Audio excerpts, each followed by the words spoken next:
La famille Silla frappée par le deuil ce lundi 25 juin 2018. Mohamed, le fils de 3 ans, vient de perdre la vie dans un ravin dans la commune d'Abobo. Bon matin, j'ai entendu les cris derrière la maison, à quelques mètres du coin. J'avais branché même des choses, mon téléviseur, tout. Donc je me suis précipité.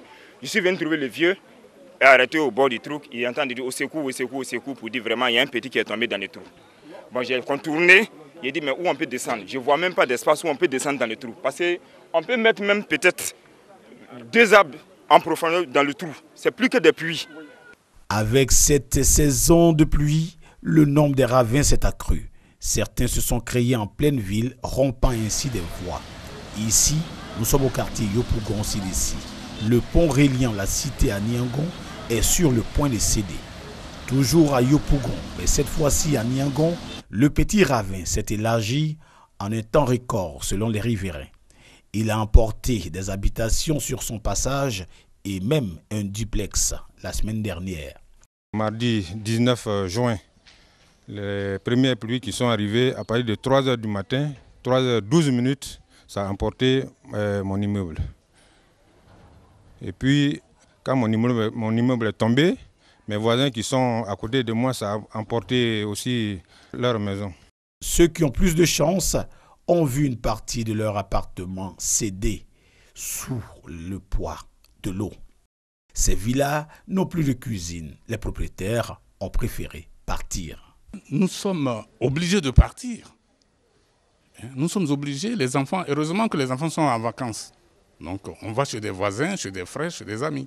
Difficile pour les habitants d'expliquer cette situation, vu que les maisons pour les uns et les terrains pour les autres ont été acquis de façon régulière.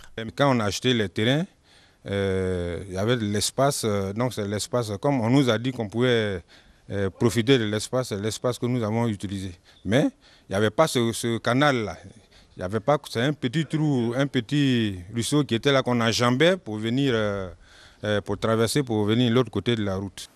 En attendant une solution pérenne à cette menace que constituent ces ravins, les riverains de ces quartiers passent des nuits blanches entre anxiété et prière durant la saison des pluies.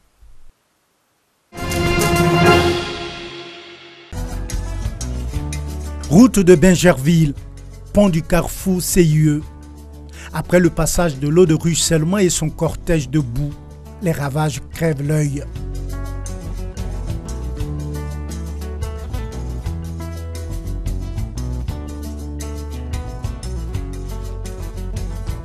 Des herbes balayées, le sol raboté ou emporté par endroits, des clôtures effondrées, des ouvrages d'assainissement éprouvés, de la boue en position départ pour prendre la route en otage à la moindre pluie.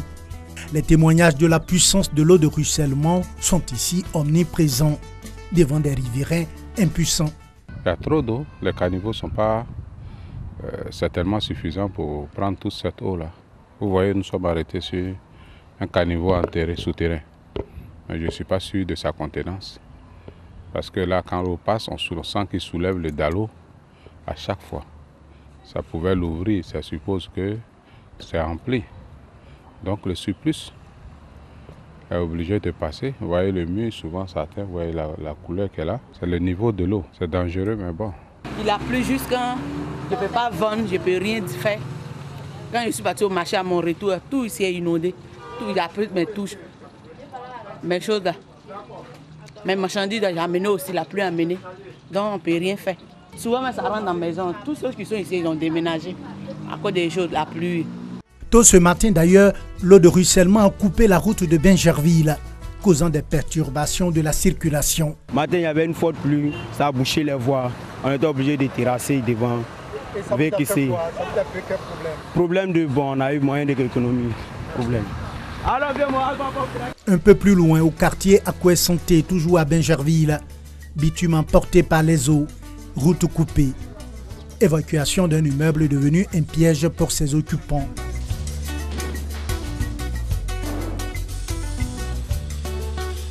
Ces populations sont à 100 mètres de l'école primaire du village. Nous allons saisir les responsables de l'école pour que 1 ou 2 classes soient réquisitionnés pour leur permettre d'aménager en attendant de trouver une solution durable. Les pluies diluviennes s'annoncent plus importantes que d'ordinaire et promettent des dégâts tout aussi importants.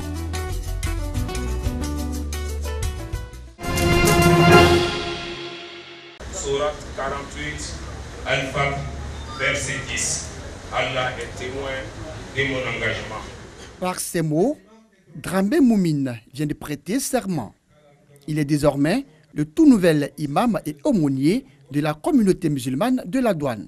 Il a reçu ses attributs d'imama, le bonnet, le turban, la canne et le Saint-Coran des mains de représentants du guide suprême de la communauté musulmane de Côte d'Ivoire, président du COSIM, Conseil supérieur des imams en Côte d'Ivoire, Cheikh Boakari Fofana. Cette cérémonie d'intronisation, organisée par la communauté musulmane des Douanes Komido, vise à promouvoir les vraies valeurs de l'islam. La religion est une aubaine pour tout fonctionnaire de parfaire son travail et d'orienter à mieux son activité. Pour nous qui sommes dans les régies financières, ce n'est pas facile. Et donc, lorsque nous sommes engagés dans la spiritualité, cela nous permet d'atteindre nos objectifs. Quels que soient les endroits, les secteurs d'activité dans lesquels on exerce, c'est de donner le meilleur de nous-mêmes, porter la meilleure image de la religion musulmane. C'est ce qu'on attend de chacun des musulmans de Côte d'Ivoire. Le représentant du président du COSIM a félicité et encouragé la communauté musulmane des Douanes pour l'initiative avant d'exhorter le nouvel imam à être au service et à l'écoute des fidèles. Message bien perçu par l'imam aumônier de la Komido qui, à son tour, a invité l'ensemble de la communauté à le soutenir en vue de lui permettre de mener à bien la mission à lui confier. C'est un peu une responsabilité que le cheikh lui-même te confie pour pouvoir porter son message au sein de cette illustre communauté.